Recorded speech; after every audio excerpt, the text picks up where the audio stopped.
Jeshi la polisi nchini limesema kufuatia uchunguzi na ushahidi uliokusanywa hadi sasa kuhusu maandamano na vurugu zilizotokea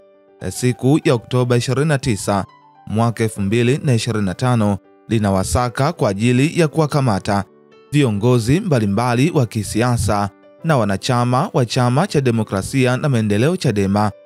Taarifa iliyotolewa usiku wa Novemba 7 mwaka 2025 na msemaji wa jeshi la polisi nchini imesema jeshi la polisi linawataka watu hao kujisalimisha katika vituo vya polisi mara moja watakapoona taarifa hiyo popote pale walipo. Taarifa ya polisi imesema jeshi la polisi nchini linapenda kuutaarifu umma wa Watanzania kuwa kufuatia matukio ya vurugu, uporaji wa mali na uvunjifu wa amani yaliyotokea tarehe 29 mwezi wa 10 mwaka 2025 katika majiji ya Dar es Salaam, Arusha, Mwanza na Mbeya, pia katika mikoa ya Shinyanga, Geita, Songwe, Ruvuma, Mara, Dodoma, Kilimanjaro na Iringa, na kusababisha madhara kwa binadamu,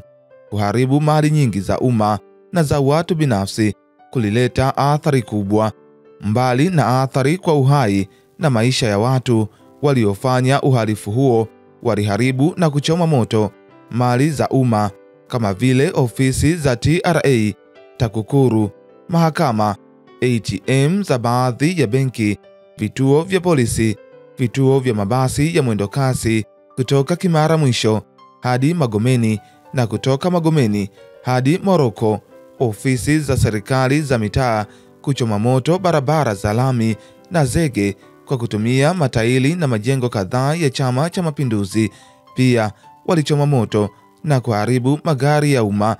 Aidha, mali za watu binafsi ziliharibiwa, kuchomwa moto kama vile vituo vya mafuta, maduka mbalimbali, magari makubwa na madogo kuchomwa moto. Pia walifanya uporaji wa mali na pesa za watu kutoka maeneo mbalimbali ya biashara.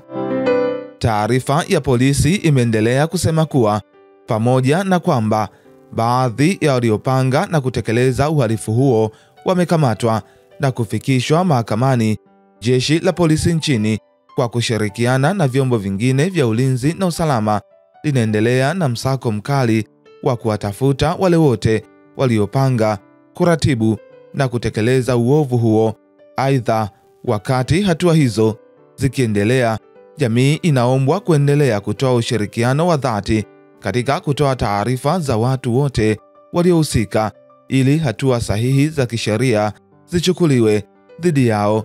Pia kufuatia uchunguzi na ushahidi uliokusanywa hadi sasa, jeshi la polisi linawasaka kwa ajili ya kuwakamata wafuatao: Josephat Gwajima ambaye ni mwanachama wa Chama cha Mapinduzi CCM, Brenda Jonas Rupia, mkurugenzi wa habari wa Chama cha Demokrasia na Maendeleo Chadema, John Mnyika, Godbless Lema, Machum Maximilian Kadutu, Deogratias Cosmas Mahinyila, Boniface Jacobo, Hilda Newton, Awadi Kalonga na Amani Gorugwa, hawa wakiwa ni viongozi katika nafasi mbalimbali ndani ya Chama cha Demokrasia na Maendeleo Chadema. Jeshi la polisi linawataka watuhumiwa hao kujisalimisha katika vituo vya polisi mara moja watakapoona taarifa hii popote walipo. Katika hatua nyingine, jeshi la polisi linawafahamisha kuwa hatua za kisheria kwa wahalifu ambao wamekwisha kamatwa zinaendelea kote nchini na kwamba tarehe 7 mwezi wa 11 mwaka 2025 baadhi wamefikishwa mahakamani, na jeshi la polisi linaonya kuwa mtu au kikundi cha watu wanaopanga kufanya uhalifu wa namna yoyote ile halitasita kuchukua hatua za kisheria dhidi yao. Pia jeshi la polisi litaendelea kutekeleza majukumu yake kwa weledi katika kulinda raia na mali zao. Vile tunapenda kuujulisha umma kuwa waendelee na shughuli zao bila hofu yoyote na watoe taarifa mara moja pale watakapoona dalili yoyote ya uhalifu ama uvunjifu wa amani mahali popote ili hatua kwa mujibu wa sheria ziweze kuchukuliwa. Taarifa zitaendelea kutolewa kadri hatua za kisheria zinavyoendelea kuchukuliwa dhidi ya waliotenda uhalifu huo na wanaoendelea kupanga uhalifu wa aina yeyote ile. Taarifa ya polisi imeishia hapo. Endelea kuifuatilia BMTV Tanzania.